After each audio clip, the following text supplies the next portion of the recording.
சென்னையிலேருந்து வந்திருக்கிறீங்க. நம்ம ப்ராக்டிக்கலா சித்தா மெடிசன்ல நம்ம பண்றோம் செய்யறோம். அதோடைய தியரிட்டிக்கலா பார்த்ததுக்கும் இங்க ப்ராக்டிக்கலா பார்த்ததுக்கும் என்ன? ஸோ நீங்கள் சொன்ன எல்லா ப்ராசஸ் இன்க்ரீடியன்ஸ்லாம் ரொம்ப பட்சத்தில் உங்களுக்கு பேஷண்ட்ஸ்ட்டு கொடுக்கும்போது அவங்களுக்கு எஃபெக்டும் ரொம்ப அதிகமாகவே இருக்கும். ஸோ நீங்கள் ஹெர்பல் ஆயில் இன்க்ளூட் பண்ண சொல்லி கொடுத்துருக்கீங்க. ஸோ அது மாதிரி உங்களுக்கு சிங்கிள் எல்லா ஸ்டெப்ஸுமே வந்து பேஷண்ட்ஸ்க்கு ரொம்ப யூஸ்ஃபுல்லாக இருக்கும். நல்லா இருக்கும். ஆமாம். இதுக்கு முன்னாடி சோப் செஞ்சிருக்கிறீங்களா நீங்க? சோப் செஞ்சுருக்கேன். சரிங்க. அப்ப அங்க நீங்க செஞ்சு பார்த்ததுக்கும் இங்க செய்யறதுக்கும் என்ன வித்தியாசம்? நாங்க செஞ்சதுக்கு வித்தியாசம் பாத்தீங்களா? கண்டிப்பா. ஸோ இது ஃபினிஷ்டு ப்ராடக்டா இருக்கு. உங்களுக்கு வந்து ஃபினிஷ்டு பர்ஃபெக்ட் ப்ராடக்டா இருந்துச்சு. நான் செய்யும் போது உங்களுக்கு அந்த ரேஷியோஸ்லாம் டிஃபர் ஆச்சு. ஸோ அதனால உங்கள்கிட்ட கண்டிப்பா கிளாஸ் வரும்போது இன்னும் பெரிய கிளாரிட்டி கிடைச்சு. இல்ல இப்ப காலையில உங்களுக்கு முன்னாடி தான் நம்ம செஞ்சோம். ஆமா ஆமா ஆமா. இப்ப ஃபினிஷிங் ஆயிடுச்சு. ஆமா. இப்ப நீங்க செஞ்சதுக்கும் இப்ப இதுக்கும் என்ன வித்தியாசம் உணர்றீங்க? Practical difficulties. ஸோ அதில் வந்து சோப் என் ப்ராடக்ட்லேயே டிஃபார்மிட்டிஸ் இருந்துச்சு. ஓகேங்களா? அதோட ப்ராப்பராக ஷேப் வரல, அந்த மாதிரிலாம் இருந்துச்சு. இது ரொம்ப க்ளீன் அண்ட் கட்டாக இருந்துச்சு. உங்களுக்கு கிளியர் இருக்குது. ஆயிலோட ப்ரிப்பரேஷன் நான் சொன்னேன், அதெல்லாம் கரெக்டாக இருக்குதுங்களா? நாங்கள் வந்து மார்க்கெட்டில் நாங்கள் என்ன பண்ணுறோம், கற்றுக்கிட்டதை வச்சு நாங்கள் பண்ணுறோம். நாங்கள் பார்த்துக்கிட்டு இருக்கிறதும் சித்தா பிரகாரம் நாங்கள் சொல்றது அளவு சரியா இருக்குதா? கண்டிப்பா. நீங்க ரேஷியோ சொல்றது ரொம்ப எஃபெக்டிவா இருக்கும். 1:3 அந்த மாதிரி நீங்க பெர்ஃபெக்ட்டா ரேஷியோ சொல்றீங்க. அதெல்லாம் பயங்கர பெனிட்ரேட்டிங்கா ரொம்ப வைட்டாலிட்டியா இருக்கும். ஆயுர்வேதிக்கு ஈக்குவலா இருக்கும். கண்டிப்பா இருக்குது. இதை நீங்க செஞ்சதை இது ஒரு பேஷண்ட் கொடுத்து பார்த்துருக்கீங்களா நீங்க? இல்ல, இது வரைக்கும் கொடுக்கல. இன்னும் இந்த ஹர்பல் ஆயில் சொல்றோம் பாத்தீங்களா?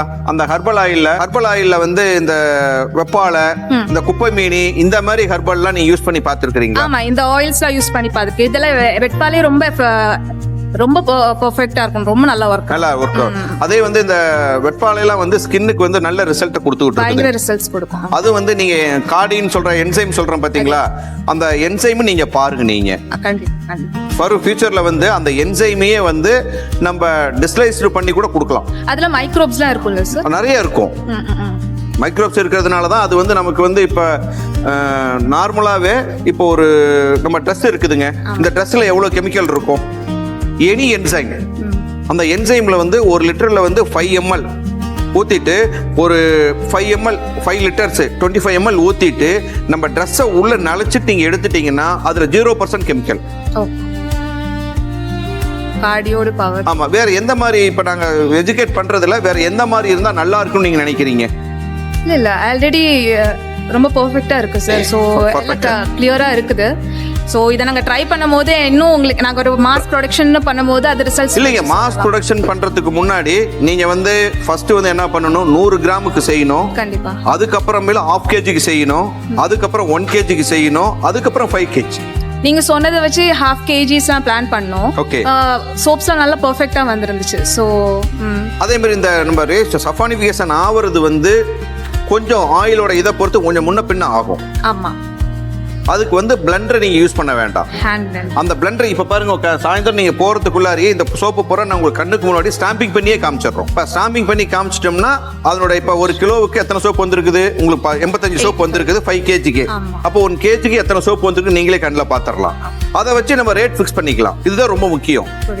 அதனால நம்ம சித்த மருத்துவத்தில் வந்து எவ்வளவு ஹர்பல்ஸ் இருக்குதோ, ஸ்கின்னுக்கு என்ன ஹர்பல்ஸ் நம்ம யூஸ் பண்ணணுமோ அதுல பூராமே எளிமையா பண்ற மாதிரி மெத்தட் இருக்குது. இது சரியா?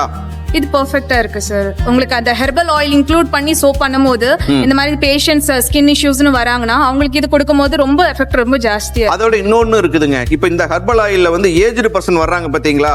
அவங்களுக்கு உடம்பு பெயின் இருக்கும்ல? ஆமா. நார்மலாகவே ஒரு ஏஜ் பர்சன் ஆயிடுச்சுன்னா ஒரு 55 வயசு 60 வயசு ஆயிடுச்சு அப்படின்னா அவங்களுக்கு வந்து பாடி பெயின் ஆட்டோமேட்டிக்காவே இருக்கும். அந்த மாரி இருக்கிறவங்களுக்கு வந்து மத்தான் தைலம் புரியுதுங்களா? இந்த மாதிரி நம்ம புங்கன் ஆயில், இந்த மாதிரி ஆயில்களை பயன்படுத்தலாம். ஆமா. நீங்க பெயின் ஆயில் யூஸ் பண்ணி இப்படி சோப் மேக் பண்ணா அந்த பெயினுக்கு எஃபெக்டிவா இருக்கும்னு நீங்க சொல்லிருக்கீங்க. சோ அது ட்ரை பண்ணி கண்டிப்பா பார்த்துட்டு சொல்லுங்க. என்ன ரீசன் அப்படின்னா இப்போ அந்த கோகனட் ஆயிலோட அந்த ஆயில் நம்ம ஸ்கின்ல இருந்துகிட்டே தானே இருக்குது. ஆமா ஆமா. அப்படிங்கிறப்ப அந்த பெயின் வந்து உங்களுக்கு ரிலீஃப் ஆகும்ல? ரிலீஃப் ஆகி தானே ஆகணும். ஆக்சுவலா நாங்க வந்து முருங்கை ஆயில நாங்க பண்ணிட்டு இருந்தோம். இங்க அது மலேசியா சிங்கப்பூருக்கு வந்து நிறைய போயிட்டு இருக்குதுங்க. ஆனா இங்க இருக்கிறவங்களுக்கு அந்த அளவுக்கு ஒரு அவேர்னஸ் இல்ல. ஆக்சுவலா வந்து முருங்கை ஆயில் நாங்க பண்ணதே பெயின் கில்லருக்காகவே பண்ணணும். அது லைசன்ஸும் வாங்கியிருக்கிறோம்.